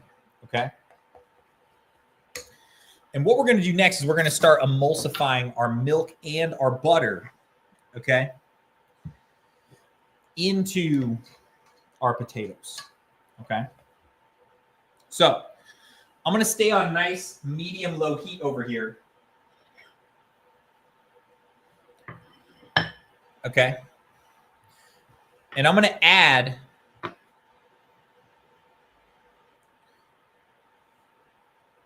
that larger quantity of butter, okay, into my pot with my potatoes. All right, again, I still got those 4 little cubes with my thyme and garlic off to the side. We're not using those yet. But all the rest of that butter added into these potatoes. And we want to beat the butter into the potatoes, okay? And you'll see, contrary to what you might think, the potato puree is going to thicken up, okay? And this is what we call emulsifying, right? Like, this is why I know many of you are, we got some Truffle Shuffle certified sauciers on this class, which if you are, hit it up in the chat. But like if you've ever made a hollandaise sauce before, the more butter you add, it actually becomes thicker, okay? Same thing like making mayonnaise. So step 1 is we add our butter. We use a spoon. We kind of beat our butter in. All right. Oh, look at that. It's getting nice and beautiful and creamy and fluffy. Like it's like got that beautiful pillowy texture, right? Oh man, look at that. Chef James and Norma Rellini. We got Chef Mark over here too. Truffle Shuffle certified sauciers in the house. Love it. So you want to do that until there's no more visible butter. Okay, it's all mixed in. Okay. And then, yeah, Chef Karen, just keep cooking it. Make sure you got a little bit of heat under the pot because the butter will melt. And yeah, it almost looks like a pat de choux dough, right? So now that my butter is all mixed in, okay, now I'm going to start adding my milk. Okay, so I like to add my milk half and half. So add the first half. And again, my milk is nice and warm. Be careful at adding this in because if you just kind of beat it up like the same way you did the butter, your milk's just going to slosh all over the place. So add in your milk. Okay, stir it in with our spoon. All right. Beautiful. And then I like to switch over to a whisk. Oh my gosh. So good. So now we're going to switch over to a whisk. We're going to add the remaining milk. All right. We're going to whisk this in slowly. And then once all the milk is added, then we're going to kind of give it a nice whip. Okay. So add that milk in and then give it a nice whip. Okay. Beautiful. And as you'll see, it's going to become this beautiful, silky smooth potato puree. All right, looking absolutely stunning. Okay. Nice. So at this point, I'm going to turn the heat off. Okay. And this is where we got to get our taste test. All right. And I'm also going to show you where my Cipollini onions are looking like. Okay. And then, yeah, Chef Karen, again, we're just going by the recipe. So it's 1/2 cup of milk. Okay. Yep. And we're using whole milk. So I want to show you how my onions are looking. All right. So mine aren't quite there yet. But if we take a knife, my onions are pretty tender. All right. And I've got about just over 1/2 cup of liquid left. So I'm going to cook this down until it's about 1/4 cup of liquid. Okay. It's just, we're just eyeballing it. It's not, doesn't have to be perfect, but give that a taste, right? That's where you really start to see how you get this beautiful, it's going to look almost like a syrup. Okay. Before we add our chicken stock to it. And that is going to become this unbelievably delicious onion marmalade. Okay. So take a look at your onions. Now we're going to taste our potatoes. And mind you, they're going to have a really nice texture. Oh, okay. Sorry, Chef Karen. Yeah. Yeah, we're just going along. We'll drop the link in the chat too with the recipe. But remind you, it's not going to have the seasoning. So give it a taste. And then we're going to add salt until it tastes unbelievably delicious. Wow. So good. So I'm going to start. Nice little pinch of salt. And then, yeah, Chef Karen, we got Francine here to help with any and all questions. Do not worry. So add a pinch of salt, another taste, right? Wow. I actually think mine is there. And this is where, if you ask me, I think one of the perfect vehicles for refining your palate is mashed potatoes, because it's a great example of how potatoes without salt taste like absolutely nothing, right? But then when you get the right amount of salt, it's like one of the most delicious things you've ever had in your life, right? So come over here and think about seasoning like climbing up a mountain. We want to get to the top of the mountain. We don't want to go over the edge and over season it, but mine is there. And check that out over here. Look at that. Perfect. It's like a pillow hanging out on my spoon. So once it's there, we're going to put a lid on top. Let it hang out on our stove.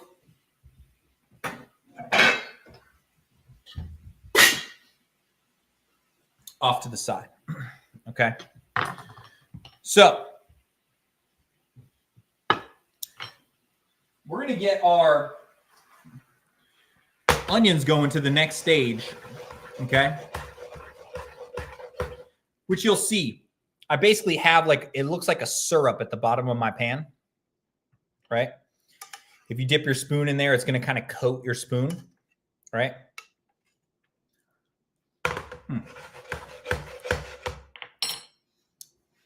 This is when I'm going to add my chicken stock.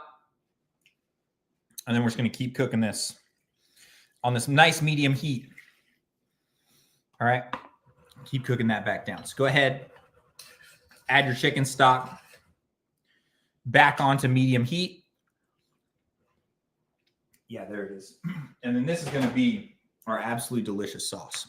Okay, so all we have left to do over here is cook up our steak, let it rest, and then we have this unbelievably delicious steak and potatoes dinner to enjoy, okay, with a little onion marmalade. So I'm going to wipe down my section over here, but basically my potato puree is tasting unbelievably delicious. I've got the lid on it. It's hanging out on my stove in a nice warm area. It's important that the potatoes stay warm. If your kitchen's like super cold, you might have to, from time to time, turn the heat on low underneath them, maybe for like 2 minutes and then turn it back off just to make sure they don't get cold. But if they do get cold, you can just warm them up right before we serve them. Basically, we're just going to cook up this steak and then get to eating. Okay, so Chef Chaw's going to kick up some music. Let me know, how is your potato puree tasting? Okay, so hit it up in the chat. Is it tasting unbelievably delicious? I'm getting... Yes. Did a full 180, crazy, thinking about the way I was. Did the heartbreak change me? Yeah, nice. Maybe, but look at where I ended up. I'm all good already, so moved on, it's scary. I'm not where you left me at all. So if you don't wanna see me dancing with somebody, Yeah, nice. if you wanna believe that anything could stop me, don't show up, don't come. Oh man, we got Chef Zeph over here. I love it. Hot fire fuego. Nice. We got the Rellini starting the truffle martini. Cooking later, but marmalade is looking amazing. Love it. Yeah, Chef Cole. Actually, if the Rellinis can drop in the chat, the truffle martinis, honestly, it's probably one of the most delicious things I've ever had. Yeah, Chef Nels, 1 cup of stock. Yep. And so, yeah, look at that. Cole Jackson, potatoes are the bomb. Really love it. So we're going to get to cooking our steak, but what I want you to realize in the making of this marmalade is the concentrating of the flavors, right? Like that's, in my opinion, that's like what cooking's all about. It's all about reducing, concentrating flavor, right? So if, like, remember tasting the mixture of the wine and the vinegar and the honey at first, it tasted like kind of weird, maybe a little over acidic. You cook it all the way down to that glaze, all the water gets evaporated, the vinegar changes, right? And what you're left with is the sugars, natural sugars that are there, and all the flavor, okay? So yeah, Chef, we're using 1 cup of chicken or beef stock, right? So 1 full cup. And we're going to get to cooking up our steak. And then, yeah, if the Rellinis, if you guys can hear me, if you can drop the recipe for the truffle martini, we got a bunch of people asking questions. It's delicious. Actually, I think we got it in our drive too. Chaw, if you can find the link to the recipe. So we're going to cook this steak. I'm going to show you how to make it. Make the steak the way the best restaurants in the world do it, which is where we cook the steak over high heat the entire time. We flip it every 30 seconds, okay? It's going to sound weird to some of you, but if you haven't cooked a steak like this, just go along with me because I promise you it will be fantastic, right? Because what we get is a beautiful crust on both sides. and that edge to edge cook, which I'm going to cook the steak in between medium rare and medium. Okay, so if you like it like that, follow along with me. If you don't, you can just add or subtract time. I know some people like using thermometers. I was never taught to use a thermometer. I was taught to cook by feel, which I'm going to teach you how to do. If you're using a thermometer, we're going to cook this to about 130 Fahrenheit. But you got to account for carryover cook, which means we'll probably pull it at around, I don't know, like 125. But again, I don't cook using thermometers. I'm going to show you how we'll cook to feel. So my onions, again, they're on nice medium high heat, simmering away. We want to cook them down by about half by the time we are ready to eat. So I'm going to start by heating up my pan. Okay, so we're going to heat this up. We're using high heat. Okay, high heat. So if you have a hood vent, this is the proper time to turn on the hood vent. Okay, or open a window or any type of ventilation. Get a fan going, right? AC. So if your fire alarm goes off, I apologize in advance. Okay, just know that it's almost impossible to cook a perfect steak at home without setting off the fire alarm. So it's like a badge of honor as opposed to a problem. Okay, so just remind yourself of that. The other thing I like to call out is that if you might be hanging out with some other chefs that, you know, aren't really helping but are asking these questions like, when is this going to be done? Or statements like, I'm hungry. Okay, this is a fantastic time for them to do their job, which is washing the dishes. Okay, so if you're doing the cooking, your job as the chef is to command other people what to do. This is the time where you say, hey, get those dishes washed, set that table, okay, decant that wine because we're gonna be eating here shortly. All right, so I'm gonna add a little bit of oil to my pan. Again, you could use avocado, grapeseed, ghee. We say 2 tablespoons in the recipe. In reality, enough high heat oil to coat the bottom of your pan is what you need. I'm using an 11-inch saute pan. For me, it's around a tablespoon and a half. For you, it might be more, might be less. Okay. So as this is heating up, we want to season our steak. If you're using our Rancher's steak seasoning, it is literally created so you can be pretty generous. Okay.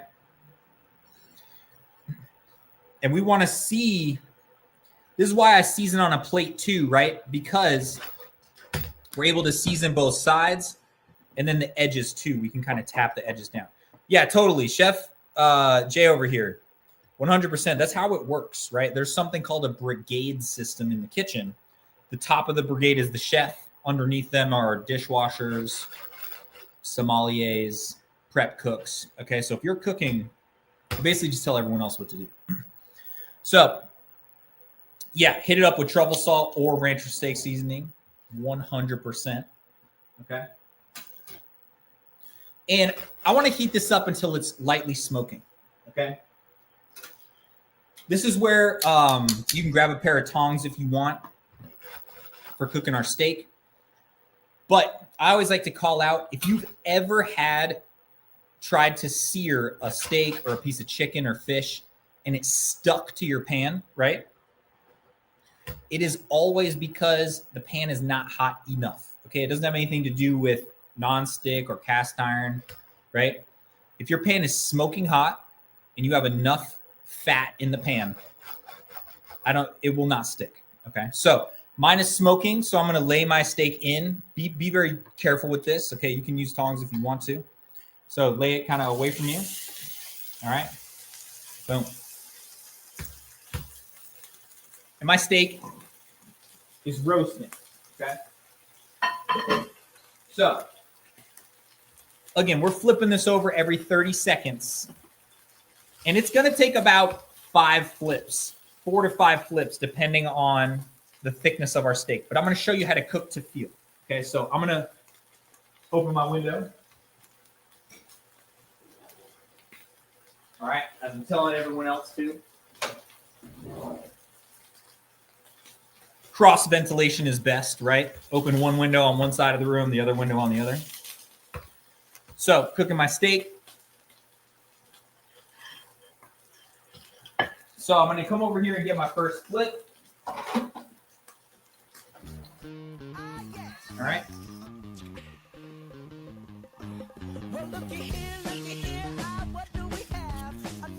Boom. Okay. We got our first flip going. All right.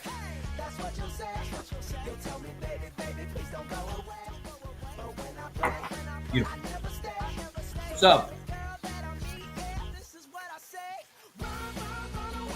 you'll see we got this initial sear on our steak. And as we keep cooking this, right, we're going to keep flipping back to the original side. And we're going to get a really nice brown sear, okay, on all sides. So when I say cook to feel, this is what I mean. So I want you to take your hands, right? Take your thumb and your pinky, put them together, okay? That right there. This little muscle right here, you can take your fingers and feel what that feels like. That's what rare feels like, okay? Like this. It's very, very, there's very little bounce, okay? There's very little resistance, okay? All right, I'm gonna go into flip number 2, and then we'll keep talking about this. So, add your ring finger. That's what medium rare feels like. You see how it's just a little bit bouncier, right? There's a little more resistance. Add your middle finger. That's what medium feels like. Add your index finger. That's medium well. Tight fist is well done. Okay, so right now, I'm still pretty rare, right? I'm on flip number 2.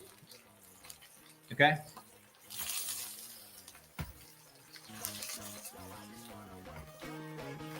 So, again, we're going to do about 5 flips. Most of our steaks, okay, if you are enjoying a ButcherBox grain-finished beef steak, they're all cut to the same weight. They're very consistent in terms of how thick they are, but my steak is about 3/4 of an inch to an inch thick, okay? Depending on how thick your steak is, it's going to cook maybe a little faster or a little slower, okay? But you still do 30 seconds on each side, okay? So now we're on flip number 3.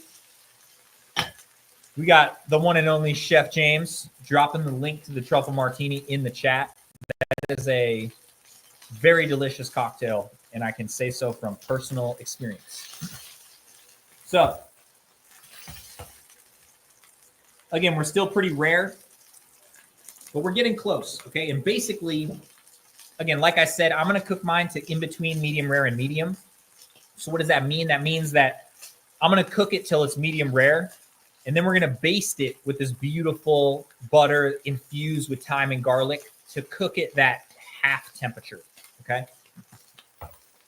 And don't worry, we're very close to eating, all right? About T-minus 10 or so minutes. So now I'm coming over here for flip number 4, and now I'm getting close, okay? Oh, man, look at that.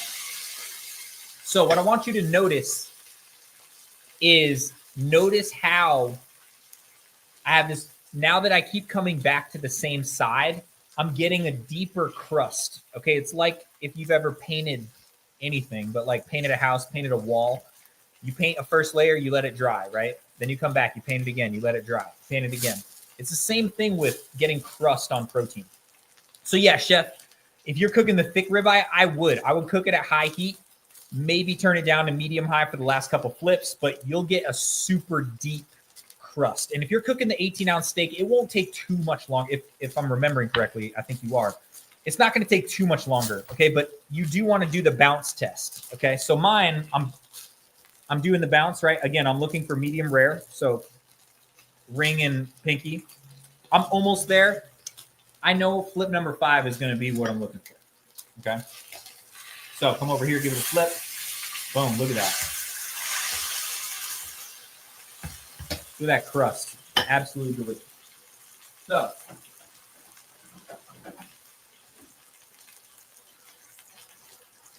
I want to show off how my onions are looking.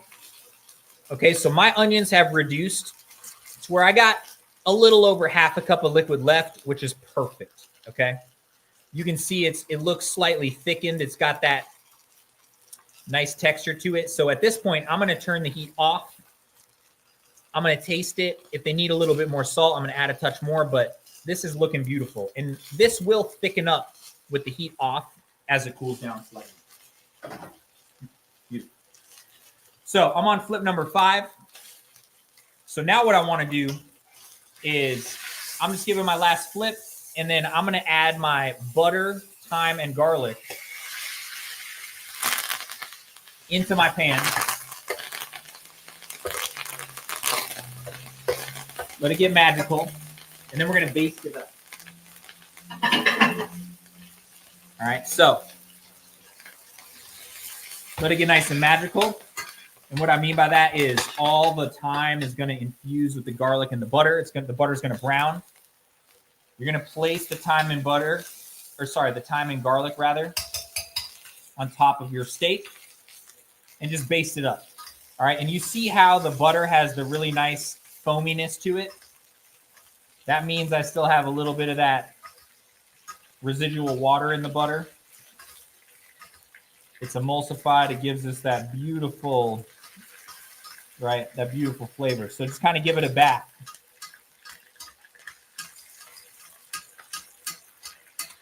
All right, bathe it all over. All right, then out of the pan. Out of the pan and onto the cutting board. Okay. Boom, just like that. Okay. Make sure the thyme and garlic is on top. Turn the heat off on our butter. We don't need that anymore. Okay. And then take one moment to just wipe down your cooking area. Okay. Again, the best chefs are the cleanest. Incredible. So, over here, check that steak out. Look at that. I'm going to show you up close what mine looks like. Okay. What I want you all to do, all right, is take a picture of that steak. If you have social media, take a picture of it. Okay. Make sure you tag at ButcherBox, at Truffle Shuffle _SF. We got Francine dropping our handles in the chat. And that is exactly what we're looking for. Okay. Perfectly cooked steak, thyme and garlic on top, roasted to perfection. Okay. So at this point, I'm just going to adjust the seasoning on my onions. All right. And then we're ready to plate it up. Okay.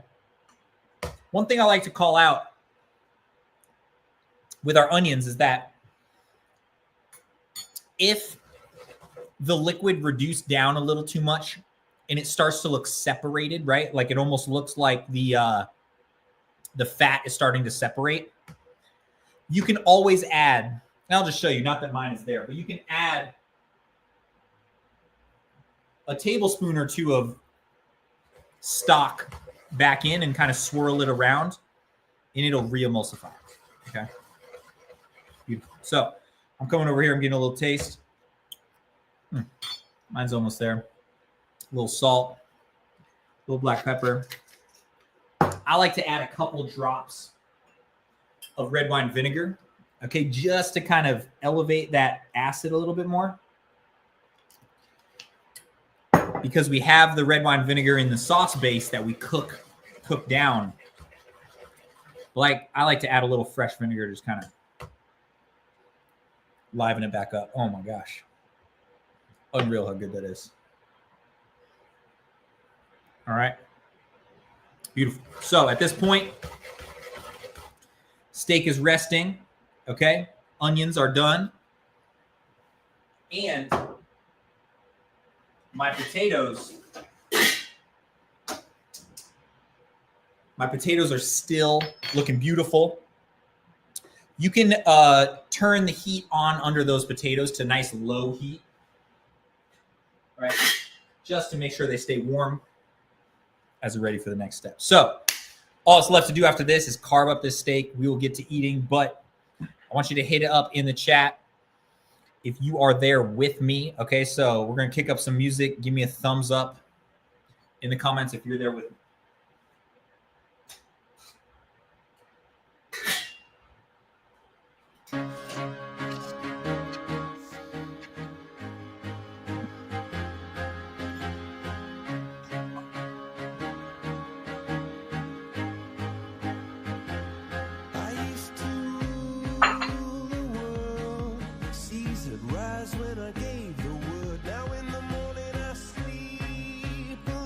Yeah, nice. Catherine, family only. Chef Grammy.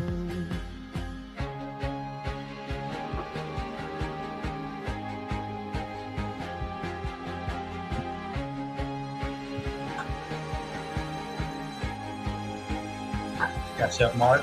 Love it.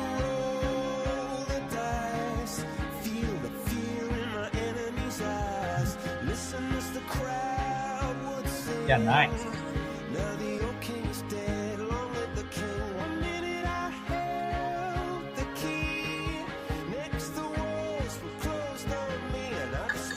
Beautiful. So, if you want to get a sneak peek, you can try one of the onions.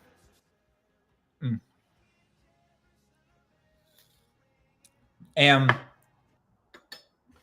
again, if you don't have the Cipollini's, it'll still taste delicious, but I'd encourage you, if you can find them in the future at another store or something like that, they really are very special, kind of the finishing flavor that you get from it, right? So all we got left to do is carve up this steak, okay? Just like I was saying earlier, tempering the steak and letting it rest are very, very, very important, just as important as the physical like cooking of the steak, okay? And what I mean by that is, had we cut into that steak, the second it came out of the pan, it would look overcooked, right? It would look incorrectly cooked because all the juices would flow out of it, right?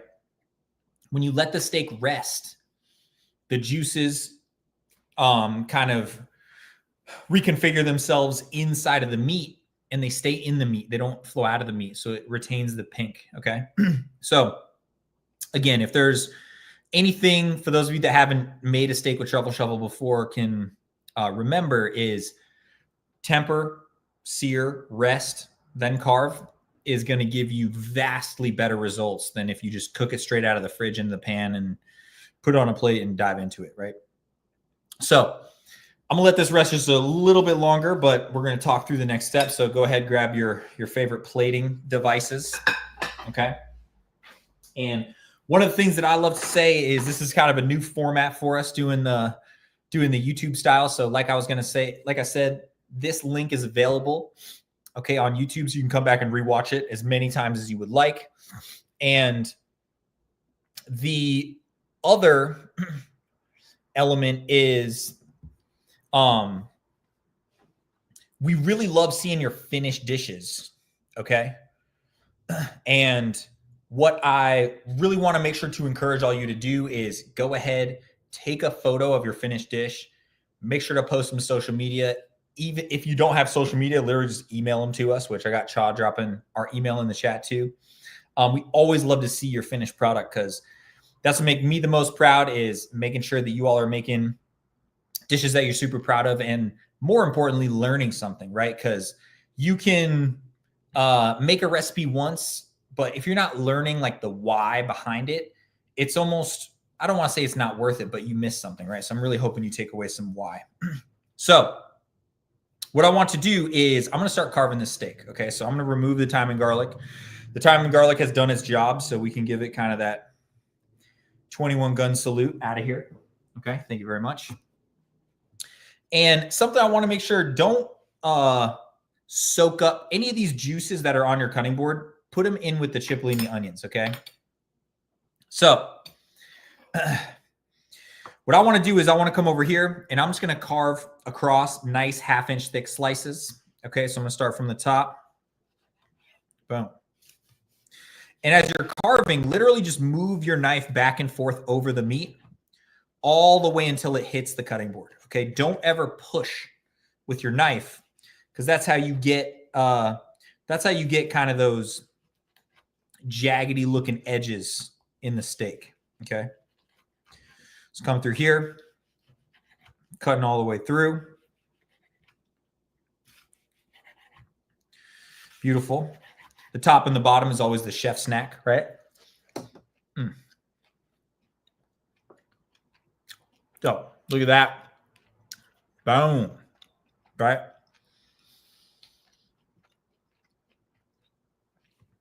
Looking absolutely stunning. So I'm going to come over here, plate this up.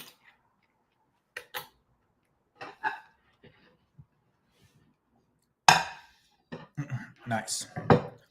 So I got my plate. I'm gonna go ahead and grab some of my potatoes. All right, stir them up. Give yourself a nice fat dollop of potato. All right, and again, just look at the texture on those. I love that.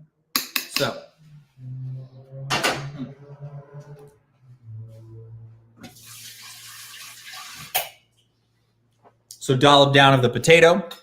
All right. Now we're coming over here with our beef.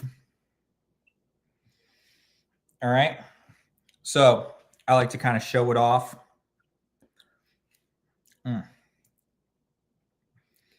Absolutely stunning. Right. Then we're going to drop some of these Cipollini onions on top. Okay.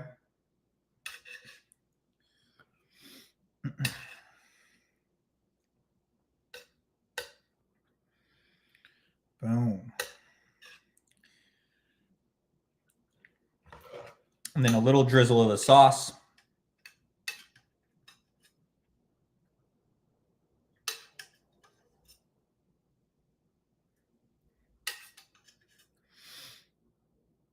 All right. And then last but not least, one final sprinkle of finishing salt. So if you have a little truffle salt, this is perfect. If we want to use a little bit of that rancher steak seasoning, all right, you can pop some in your hand and just kind of give it one final sprinkle. Boom. But look at that over there. All right. Absolutely perfectly cooked. We're going down low over here. Look at that. Boom. Perfectly cooked steak. All right. Cipollini onions, potato puree, all the above. Okay. So this is how my finished dish looks. But again, make sure you take a picture. Make sure you tag us on social media, or at the very least, email it to us. And with that, I just want to thank all of you for taking the time to be here. It is my absolute pleasure, again, to cook with all of you tonight. We would love to cook with you again in the future. We got a whole bunch more dishes coming up that are live on the website right now. So we're going to drop the link in the chat over here. But you can catch me next month, all right, on the 9th of March. We're going to be making a beautiful, delicious springtime dish. Show you how to poach salmon perfectly, which is a really cool technique. And I know especially those of you who are ButcherBox members and you're asking, hey, farm raised versus wild salmon, how can I make salmon where it's really nice and succulent, not dry, and absolutely delicious? So we'll show you how to do it. So we're dropping the link in the chat. Make sure to sign up and cook with me next month. But we also got a bunch of our other chefs are coming up with incredible dishes too. So you can cook with Anna, you can cook with Chef Angus, you can cook with Chef Jay as well. So with that, thank you, thank you, thank you. Thank you for letting me be here. I will bid you all adieu. All right. Have a great night, everyone. Bye.